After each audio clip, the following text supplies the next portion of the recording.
Hello, and thank you for coming to the McWaters Effect. I'm your host, Matt, and today I'm looking at OAN. But first, I need you to hit like and subscribe. Helps the channel grow.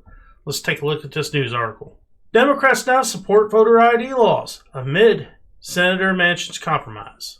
I would say the only reason that's happening is because of polls saying that no matter what demographic you're in when it comes to politics, you think there should be voter ID law. Top Democrats seem to be losing their stance on their opposition to voter identification requirements.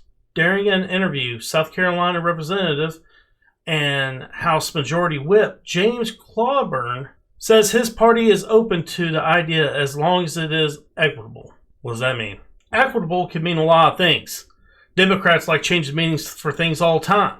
I'm kind of a little suspicious of this.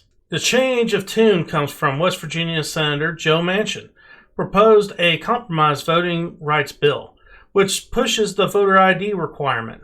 However, Manchin expands the definition of identification, including use of documents like utility bills, not just government-issued IDs, and driver's license. Well, if they're willing to take a utility bill, why don't they just do a voter registration like they do in Manchin's home state?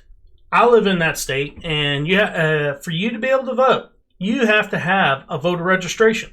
Now, you get that at the DMV whenever you go and get a driver's license. Or you can actually sign up online for it.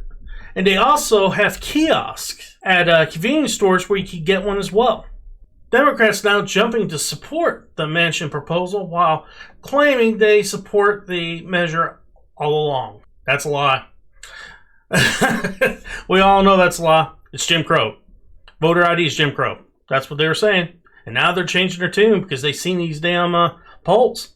We were always for voter ID. We are never for disproportionate voter ID, Clyburn stated. When you tell me that you got to have a photo ID and a photo for a student activity card is not good enough, but a hunting license, it is good? That's where the rub is. However, Democrat lawmakers and activists were quick to criticize several GOP-backed voter integrity bills that touted similar requirements as Manchin's bill. Here's Lance Goodwin with a tweet. 80% of Americans support voter ID. 87% of independents support voter ID. 91% Republicans support voter ID. 62% of Democrats support voter ID. Does someone want to tell Joe Biden? Several surrogates, including voter rights activist Stacey Abrams, decried a bill in Georgia that called for voter ID requirements and limited mail-in voting. She compares the bill to the suppressive policies enforced in the Jim Crow South. Leftist sympathizers also hailed Democrats in the Texas legislature for walking out on a bill aimed to strengthen the state's election system, effectively block the measure from passing. Democrats are now trying to switch the narrative by claiming they are only against the most restrictive voter ID rules. They claim no one has ever opposed voter ID laws, adding it's been an integral part of the U.S. voting system. Alright guys, that's the end of the article, and I'll tell you right now, it's a good thing they're not Pinocchio. That damn nose would be longer than hell. Lying like that. They've been opposing voter ID for years. They went after Nikki Haley when she did it in South Carolina. Not only that, they say it would suppress the vote in South Carolina.